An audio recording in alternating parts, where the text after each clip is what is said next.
கார்த்திகை பெண்கள் வளர்த்ததால் முருகன் கார்த்திகேயன் பெயர் பெற்றார். அதனால் கிருத்திகை நட்சத்திரத்தன்று விரதமிருந்து முருகனை வழிபடுவோர் இன்னல்கள் அனைத்தும் நீங்கி வாழ்வில் சகல செல்வங்களும் பெற்று வாழ்வார்கள். நாம இந்த தினத்துல ஸ்ரீ ஸ்கந்த மகா புராணத்துல குமரிகா கண்டத்துல உள்ள ஸ்ரீ கார்த்திகேயரின் 108 நாமங்கள் கொண்ட ஸ்ரீ கார்த்திகேய அஷ்டோத்திர சதநாம ஸ்தோத்திரம் பாராயணம் செய்யலாம். இது மிகவும் அரிதான ஒரு ஸ்தோத்திரம். இந்த ஸ்தோத்திரத்தை யார் கூறினாலும் அவர்களுக்கும் அவரை சார்ந்தோர் மற்றும் அவருடைய குடும்பத்தினர் அனைவருக்கும் நன்மைகளும் பாக்கியமும் பெருகும். இந்த ஸ்தோத்திரத்தை சொல்வதன் மூலம் ஒருவரது பாபங்கள் அழிகின்றன அப்படின்னு சொல்லப்பட்டிருக்கு. நாம ஸ்தோத்திரத்தை பார்க்கலாம். ஸ்ரீ கார்த்திகேய அஷ்டோத்திர சதநாம ஸ்தோத்திரம்.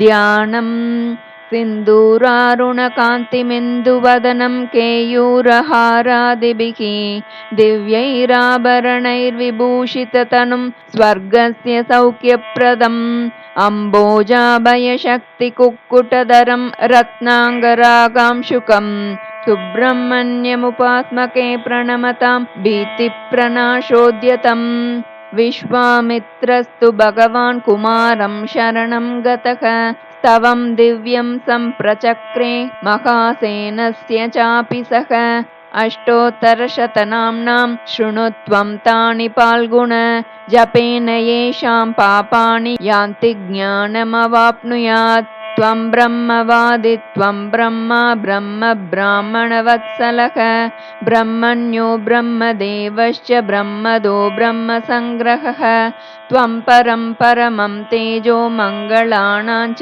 मङ्गलम् अप्रमेयगुणश्चैव मन्त्राणां मन्त्रगो भवान् त्वं सावित्रीमयो देवः सर्वत्रैवापराजितः मन्त्रः सर्वात्मको देवः षडक्षरवताम्बरः गवां पुत्रः सुरारिघ्नः सम्भवो भवभावनः पिनाकी शत्रुहा चैव कूटस्कन्दसुराग्रणीः द्वादशो भूर्भुवो भावी भुवः पुत्रो नमस्कृतः नागराजः सुधर्मात्मा नागपृष्ठः सनातनः हेमगर्भो महागर्भो जयश्च विजयेश्वरः त्वं कर्ता त्वं विधाता च नित्यो नित्योरिमर्दनः महासेनो महातेजा वीरसेनश्च मूपतिः सुरसेनः सुराध्यक्षो भीमसेनो निरामयः शौर्यर्यदुर्महातेजा वीर्यवान् सत्यविक्रमः तेजो गर्भो सुररिपुः सुरमूर्तिः सुरोर्जितः कृतज्ञो वरदः सत्यः शरण्यः साधुवत्सलः सुव्रतः सूर्यसङ्काशो वह्निगर्भो रणोत्सुकः पिप्पली शीघ्रगो रौद्रिर्गाङ्गेयोरिपुदारणः कार्तिकेयः प्रभुक्षान्तो नीलदंष्ट्रो महामनाः निग्रहो निग्रहाणां च नेता त्वं दैत्यसूदनः प्रग्रहः परमानन्दः क्रोधग्रस्तारकोचिदः कुक्कुटी बहुलो वादी कामदो भूरिवर्धनः अमोघो मृतदो ह्यग्निः शत्रुघ्नः सर्वबोधनः अनगोह्यमरः श्रीमानुन्नतो ह्यग्निसम्भवः पिशाचराजः सूर्याभः शिवात्मा त्वं सनातनः एवं स सर्वभूतानां संस्तुतः परमेश्वरः नाम्नामष्टशतेनायं विश्वामित्रमहर्षिणा प्रसन्नमूर्तिराखेदं मुनीन्द्रव्रियतामिति मम त्वया द्विजश्रेष्ठ स्तुतिरेषा विनिर्मिता भविष्यति मनोभीष्टप्राप्तये प्राणिनां भुवि विवर्धते कुले लक्ष्मीस्तस्य यः प्रपठेदिमम् न राक्षसाः पिशाचा वा न भूतानि न चापदः विघ्नकारीणि तद्गेहे यत्रैवं संस्तुवन्ति मां दुष्स्वप्नं न च पश्येत् स बद्धो मुच्येत बन्धनात् तव स्यास्य प्रभावेन दिव्यभावः पुमान् भवेत् इति श्रीस्कन्दमहापुराणे माहेश्वरखण्डान्तर्गते कुमारिकाखण्डे श्रीकार्तिकेय अष्टोत्तरशतनामस्तोत्रं सम्पूर्णम्। श्रीगुरुभ्यो नमः। நாம இந்த நன்னாள்ல ஸ்ரீ கார்த்திகேய அஷ்டகம் பார்க்கலாம். இந்த நன்னாளில் இதை சொல்லி வழிபடுபவர்களுக்கு எல்லா விதமான ஐஸ்வர்யங்களையும் அளிப்பவர் முருகப்பெருமான் என்றும், மீண்டும் மீண்டும் பிறவிகள் எடுப்பதிலிருந்தும் மற்றும் வயோதிகத்தில் வரும் கஷ்டங்களையும் தொல்லைகளையும் அழித்து நற்பேறு அளிப்பார் என்றும் இந்த ஸ்தோத்திரத்துல சொல்லப்படுறது. ஸ்ரீ கார்த்திகேய அஷ்டகம். ஓம் ஸ்ரீ கணேஷாய நமக. அகஸ்த்ய உவாச்ச நமோஸ்து விருந்தாரக விருந்தவந்திய பாதாரவிந்தாய சுதாகராய ஷடானனாயாமித விக்ரமாய கௌரி ஹிருதானந்த சமுத்பவாய நமோஸ்து துப்யம் பிரணதார்த்தி ஹந்த்ரே கர்த்ரே சமஸ்தஸ்ய மனோரதானாம் தாத்ரே ரதானாம் பரதாரகஸ்ய ஹந்த்ரே பிரச்சண்டாசுரதாரகஸ்ய அமூர்த்தமூர்த்தாய சஹஸ்ரமூர்த்தயே குணாய கண்யாய பராத்பராய அபாரபாராய பராபராய நமோஸ்து துப்யம் ஷிகிவாகனாய நமோஸ்து தே பிரம்ம விதாம்பராய திகம்பராயாம்பர சம்ஸ்திதாய ஹிரண்யவர்ணாய ஹிரண்யபாகவே நமோ ஹிரண்யாய ஹிரண்யரேதசே தபஸ்வரூபாய தபோதனாய தபஃபலானாம் பிரதிபாதகாய சதா குமாராய ஹிமாரமாரிணே त्रिणीकृतैश्वर्य विरागिने नमः नमोऽस्तु तुभ्यं शरजन्मने विभो प्रभात सूर्यारुणदन्तपङ्क्तये बालाय चाबालपराक्रमाय षाण्मातुरायालमणातुराय मीडुष्टमायोत्तरमीडुषे नमो नमो गणानां पतये गणाय नमोऽस्तु ते जन्मजरातिगाय नमो विशाखाय सुशक्तिपाणये सर्वस्य नाथस्य कुमारकाय क्रौञ्चारये तारकमारकाय स्वाहेय गाङ्गेय च कार्तिकेय शैवेय तुभ्यं सततं नमोऽस्तु सर्वस्य नाथस्य कुमारकाय क्रौञ्चारये तारकमारकाय स्वाहेय गाङ्गेय च कार्तिकेय शैवेय तुभ्यं सततं नमोऽस्तु इति स्कान्दे काशीकाण्डतः श्रीकार्तिकेयाष्टकं सम्पूर्णं. ஸ்ரீகுருப்யோ நமஹ. நாம இந்த நன்னாள்ல அனைத்து மங்களங்களையும் அள்ளி வழங்கக்கூடிய ஸ்ரீ சுப்பிரமணிய மங்கள ஸ்தோத்திரம் பார்க்கலாம். ஸ்ரீ சுப்பிரமணிய மங்கள ஸ்தோத்திரம்.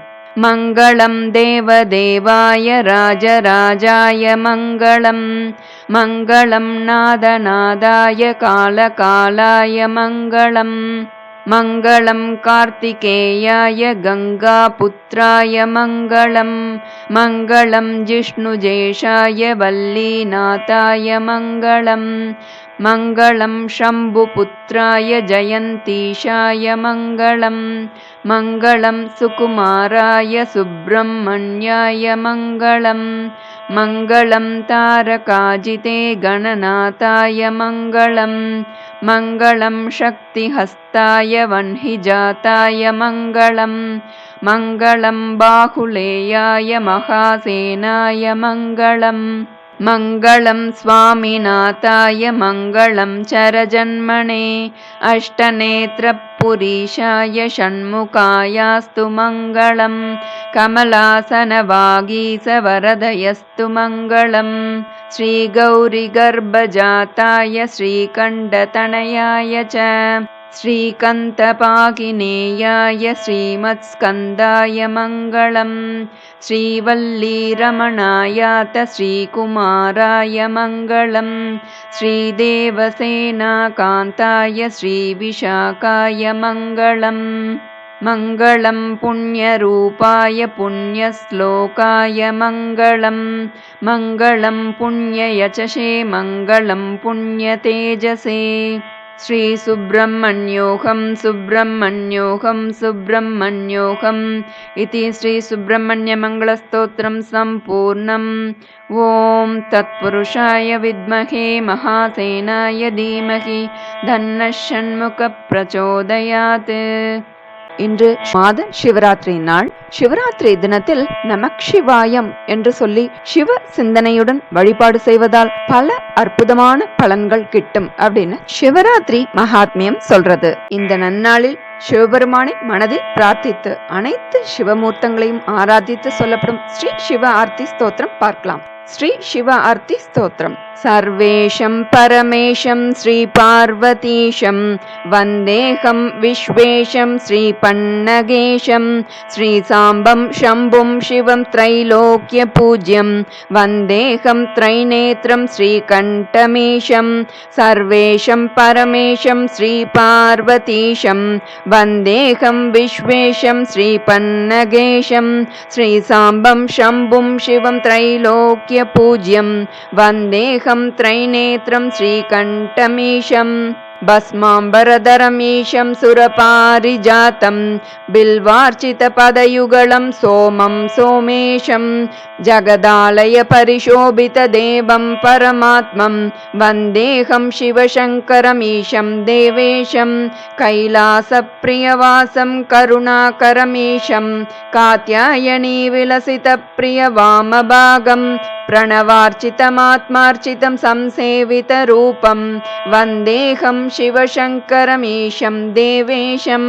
மன்மத நிஜமததகனம் தாக்ஷாயணீஷம் நிர்குணகுண சம்பரிதம் கைவல்ய புருஷம் பக்தானுக்ரக விக்கிரகமானந்த ஜைகம் வந்தேகம் சிவசங்கரமீஷம் தேவேஷம்.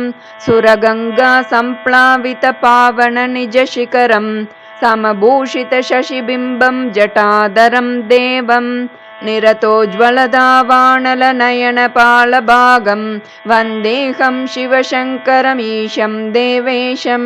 शशिसूर्यनेत्रद्वयमाराध्य पुरुषं सुरकिन्नरपन्नगमयमीशं सङ्काशं शरवणभवसम्पूजित निजपादपद्मं वन्देऽहं शिवशङ्करमीशं देवेशं.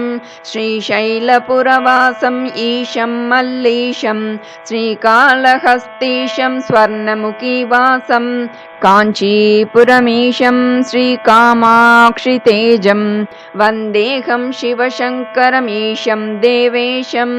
त्रिपुरान्तकमीशम् अरुणाचलेशं दक्षिणामूर्तिं गुरुं लोकपूज्यं चिदम्बरपुरवासं पञ्चलिङ्गमूर्तिं वन्देऽहं शिवशङ्करमीशं देवेशं. ज्योतिर्मय शुभलिङ्गं संख्यात्रयनाट्यं त्रयीवेद्यमाद्यं पञ्चाननमीशं वेदाद्भुतगात्रं वेदार्णवजनितं वेदाग्रं विश्वाग्रं श्रीविश्वनाथं.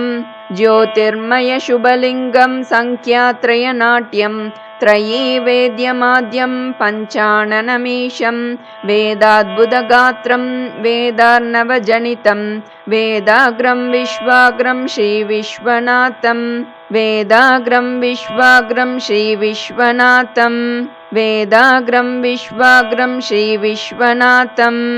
இந்த அற்புதமான நன்னாளில் அருகில் உள்ள சிவாலயத்துக்கு சென்று வில்வம் அளித்து மனதார சிவபெருமானை பிரார்த்தனை செய்ய அனைத்து பிரச்சனைகளையும் தீர்த்து வைப்பார் தென்னாடுடைய சிவனார். தென்னாடுடைய சிவனே போற்றி, எந்நாட்டவர்க்கும் இறைவா போற்றி, காவாய் கனகத்திரளே போற்றி, கைலை மலையானே போற்றி போற்றி. நமஸ்காரம்.